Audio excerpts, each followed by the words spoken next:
Hello, everyone. We're a bit late with this one, but we finally got around to seeing the Marvels. Sorry for doing this one so late. I was away for the last week, and there was no screening for this one. Disney usually hosts this kind of stuff, especially for MCU, but we got none. But we managed to get some tickets, and we got to see it as soon as I got back after all the screenings we've had this week, as you can tell by our recent reviews. But yes, so we're seeing the Marvels, which follows Carol Danvers as she gets her powers entangled with those of Kamala Khan, which is Miss Marvel, and Monica Rambeau, who we saw last in WandaVision. I think that's when we last saw her, I believe. Yep. And yeah, it basically forces them to work together to save the universe. Your typical MCU plotline as they save the universe together every single time. Otherwise, it stars Brie Larson as Carol Danvers, Captain Marvel, Tiona Paris as Monica Rambeau, Iman Vellani as Kamala Khan, Miss Marvel, and obviously, you got Samuel L. Jackson there as Nick Fury as well. It's directed by Nia DaCosta, who last did the remake for Candyman and another independent film as well before that. So yeah, Nan, we'll start it off. What were your overall thoughts about the Marvels? I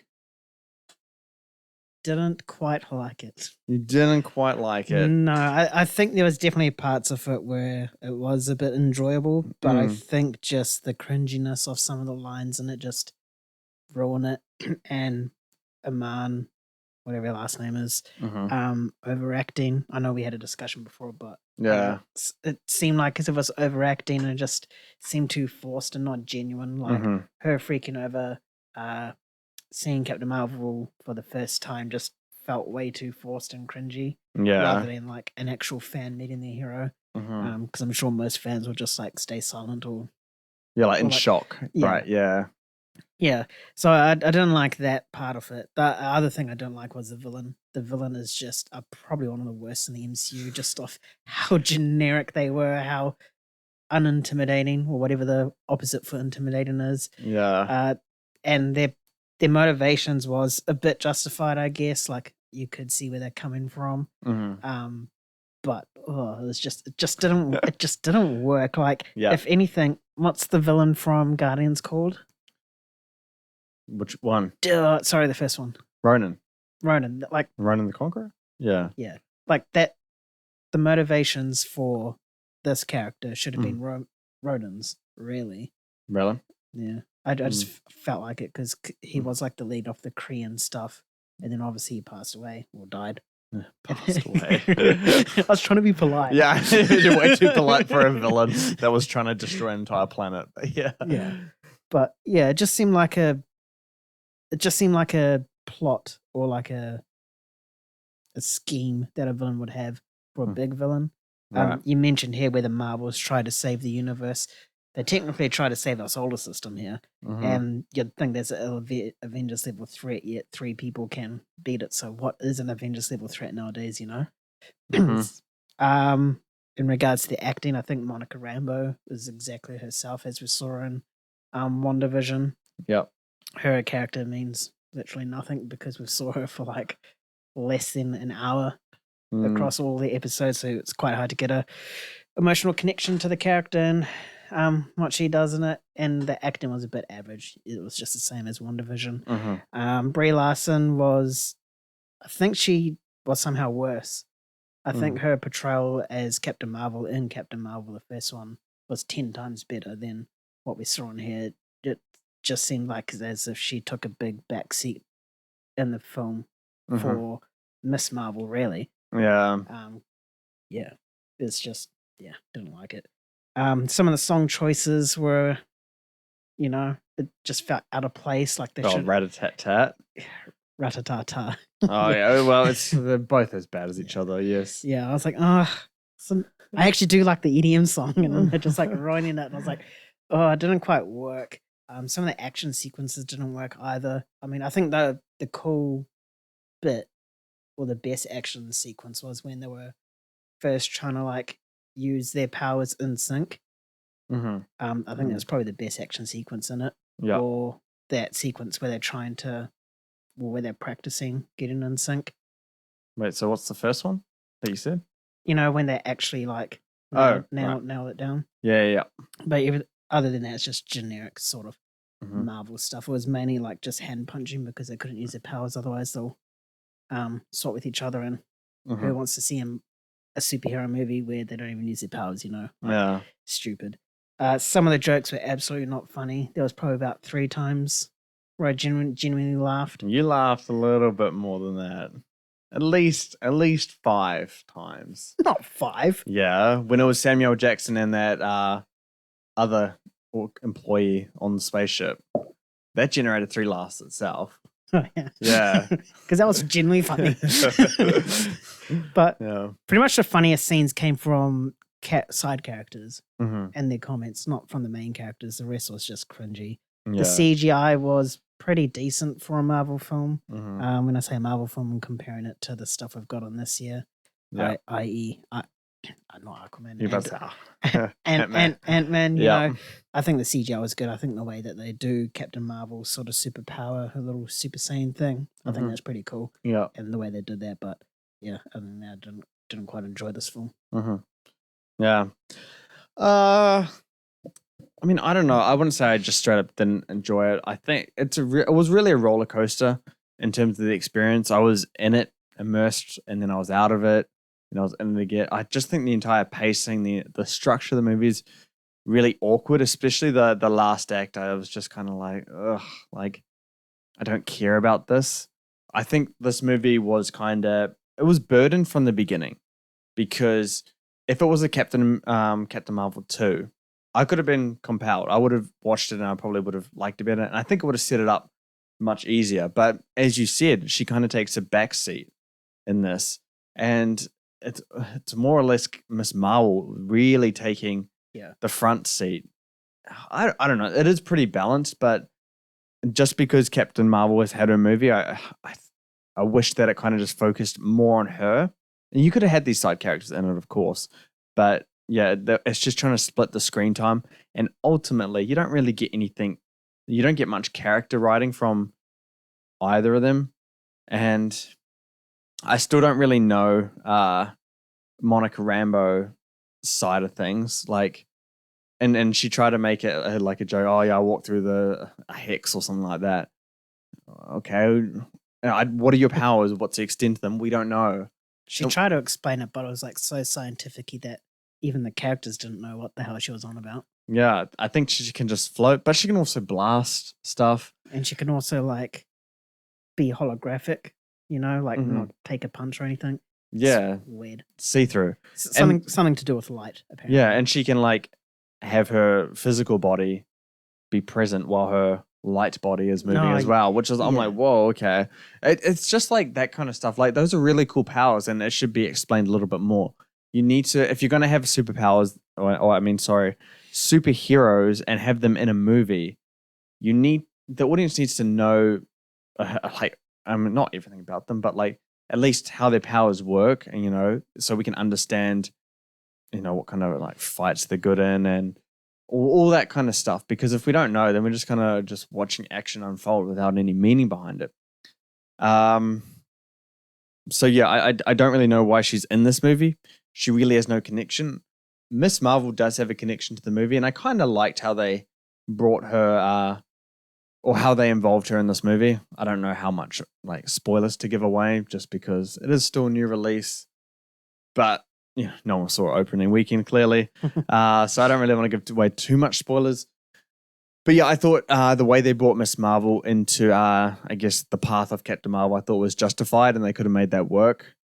But yeah, I think this ultimately should have been Captain Marvel at the forefront, the main character, her movie, and just keep developing the character.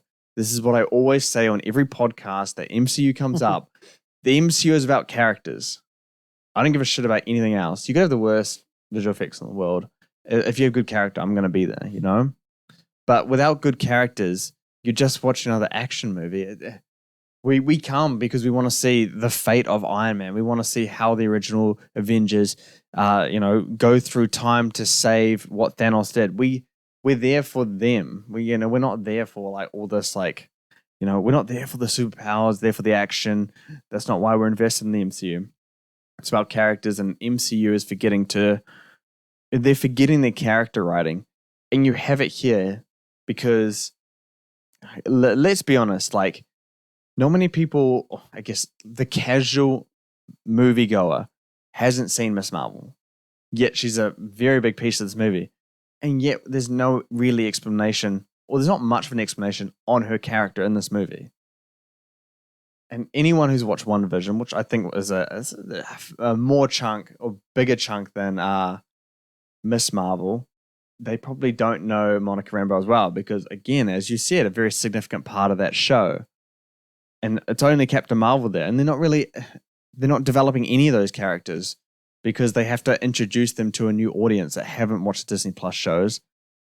And it's short as well, so we don't get that time with the characters either. Yeah, so from a character perspective, I'm really, really disappointed. This was a good time to, if you are going to have all these three characters in there, now's a good time to explain Monica Rambeau's significance to the larger MCU. Explain Miss Marvel and I guess the kind of importance that she holds as well. While furthering Captain Marvel's character, I feel like we got none of it at all. No. So yeah, and I also think the structure of the movie, the third act, comes out of kind of like nowhere. Yeah, left field. Oh, get the villain. Oh, I mean, I think you touched on it. Genuinely one of the worst villains of all time. Yeah. Oh, Malekith have been dethroned. No. He will stay the worst forever. I hate that villain with a passion. No, but this one was just dumb. Like, obviously the reason's justified, but like, there's barely an explanation. It's just some person going on like just being evil for some reason. Yeah, they didn't even explain who she was. Yeah, I don't know anything about her or like her background or I don't even really even know the motivation. I just know the reason as to why she's doing it. Yeah. It's not really the motivation. Why do you care so much? Why isn't anyone else in the Kree doing this? Like, why is it you? Are you the daughter of Ronan or something like that? There's just no explanation. They needed more, explanation. And, they throw the scrolls in here and it's just kind of like a waste of time. Honestly, it's just stupid. I can't take that villain. That villain was horrible. This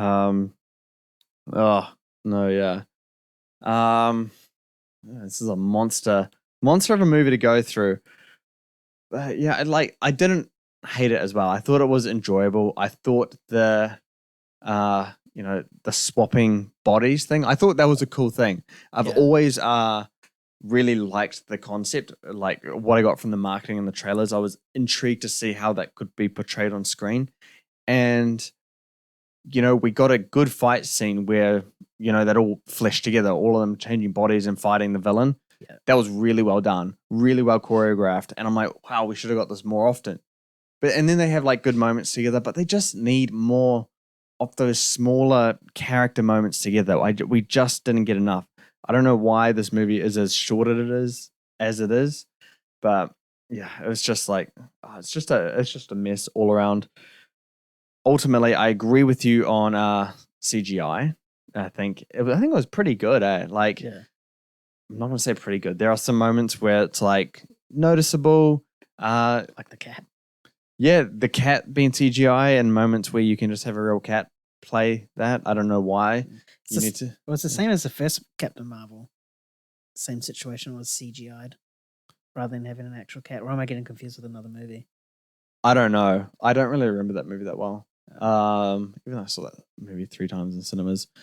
But yeah, no. So, but overall, we've had Ant-Man this year, and we can go on to DC. We can go on to other properties as well that have a really bad visual effects. I think this one is pretty solid in terms of that. It's nothing great by any means, but it's perfectly fine. It's not a distraction, I'll say. While the other movies, they were distractions. I think the score is incredibly underwhelming. The soundtrack is almost off-putting at times. Otherwise, I don't know. I don't really know how I overall feel about it. I had some fun with it. Like Thor: Love and Thunder, I did not have fun with it. I was in pain that entire movie. Yeah. No, I was in pain the entire movie. But this movie, I had fun with it. It's it's not one that I would go to the cinema for. But if I'm on Disney Plus and I'm like, it's a lazy Sunday night, I'll watch it. Just have it there and just kind of like sit back. You don't really have to think too much. You can just enjoy it. That's how I would describe, a viewing experience that I can enjoy with this movie. What else have I forgotten to add in from my thoughts? Oh yeah, Iman Vellani, overacting for sure. I think she's got a lot of acting potential. There is a natural charisma that she just seems to portray, but the way she does Kamala Khan is just so over the top, and it's really, it is kind of cringy in a way. Just the overall fascination with Captain Marvel. I think it's overplayed, it's overdone, and we can make comparisons of Tom Holland was obsessed with Tony Stark.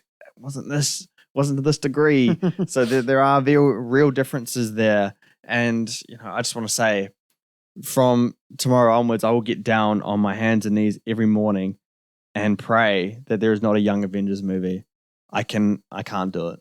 Oh, there is. Get ready for it. I don't want kid Avengers. There's going to be kids Avengers, mate. I think it's so dumb making kids superheroes. I mean, like kids and like people not in high school. Yeah, like children. It's just silly. It's going to be bananas. I don't not want to watch it. And watch them save the universe.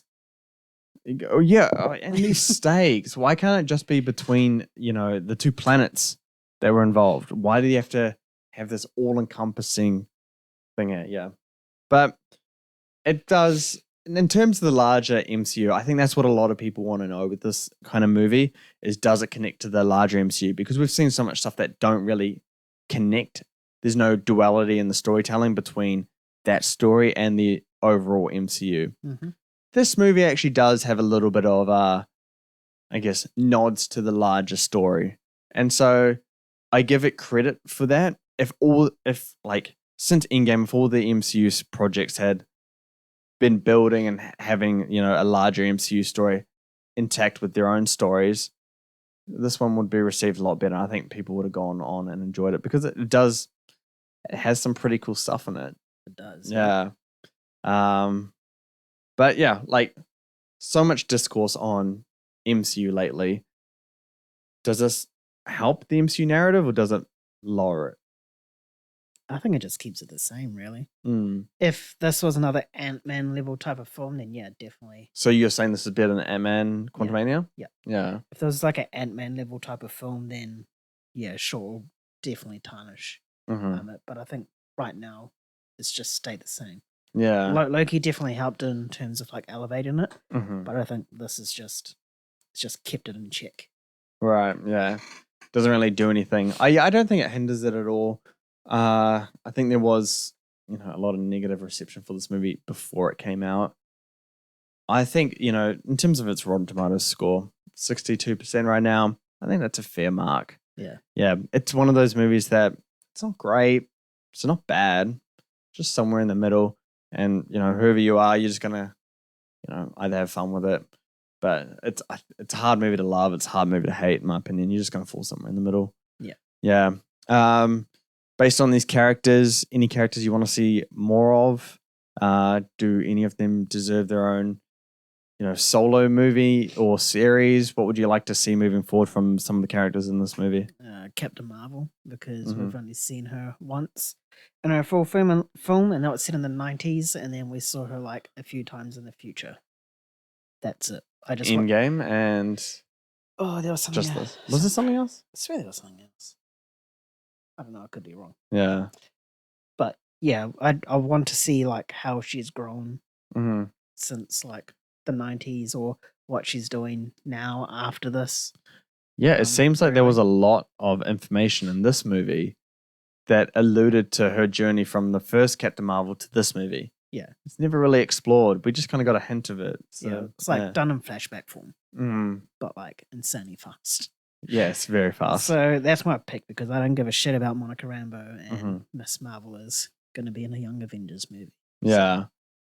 Would you, obviously would you want to see Monica Rambeau in any other stuff? Not as a main character. Mm. Probably as a side character. So not really like a main character potential. No. No. No, I don't think a character's main character potential. It's definitely a side. When I mean side, I don't mean like the Marvel side, like a proper side character. Kind of like a Maria Hill, Yeah.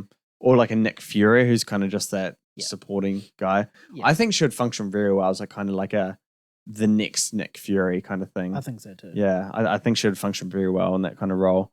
Yeah, I mean, I don't know what else to ask regarding this movie. What do we got next? We got Echo and Deadpool 3. Oh, and What If in December next month. Yep. Although What If doesn't really connect to the MCU story. Isn't it part of it, like multiverse? Yeah, like in some reality in the MCU, it's existing. Okay, sure. As long as we get a Doctor Strange and Ultron Thanos level version of What If episodes, I'm down for that show. Do you remember those 2 episodes? Yeah, those are mean. Those were good shows. Yeah. But yeah, no. I mean, any other thoughts to add on? Questions? No. We're done with the Marvels. We're done with the Marvels. Done with the Marvels. On to the next one. Hopefully, this is a positive sign moving forward, because I think we have improved. What was last one was Guardians. That's right. I mean, we've had Thor: Love and Thunder. We've had Ant-Man 3. We've had worse movies than the Marvels recently. Yeah. We've had Guardians. We've had this. It's fine. We've had Loki. Hopefully, these are positive signs moving forward. It's not all bad in the MCU. There is a chance of redemption here. But yeah, scores now. You first? Me first? What do you want to do? I don't know. I'll go first. I'll probably give it like a 4.8. Jeez. Okay. It's just that's low. Yeah, it's just the villain that really dragged it down really, really low. It is, yeah. I just don't like the villain. I didn't like her not her motivations, but I just didn't like the villain. There wasn't enough backstory to her. Yeah. Like her motivations were fair, but we don't understand why she's doing what she's doing. And obviously the villain is a big part of the film. Yeah. So it deserves a big drop in my score. Yeah, I mean, I thought Marvel got in hand on their villains, Like, I did too, Because remember, it was such a huge criticism for like a good few years, at least phases 1 and 2. Like, they're always talking about the villains and stuff like that. And then we had stuff like, Killmonger and Thanos and stuff like that, like god tier villains. It was so good. Yeah. I am gonna go.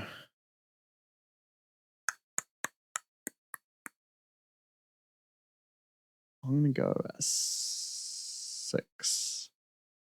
Oh no, I'll go 5.7. 5.7. Yeah, I think you can have fun with this movie. I think you can go in and watch it and just have fun with it. And I think that's the most important part of the movie watching experience. But the character writing is not good. A lot of the writing is not great. It's messy. It's clunky. There are other problems with it. But again, if you want to have fun with the movie, Marvels could be a thing. Yep. Otherwise, we are done here. Thank you so much for listening to our very long, extensive, and dare I say it, semi-spoiler review for the Marvels. We did kind of go a little bit too deep there, but you've had, a whole week to watch this movie now, and you clearly didn't because the box office doesn't represent it. So go and watch this movie if you want to go see it. If you want to have fun with it, it's a movie that you can have fun with, but don't get your hopes too high.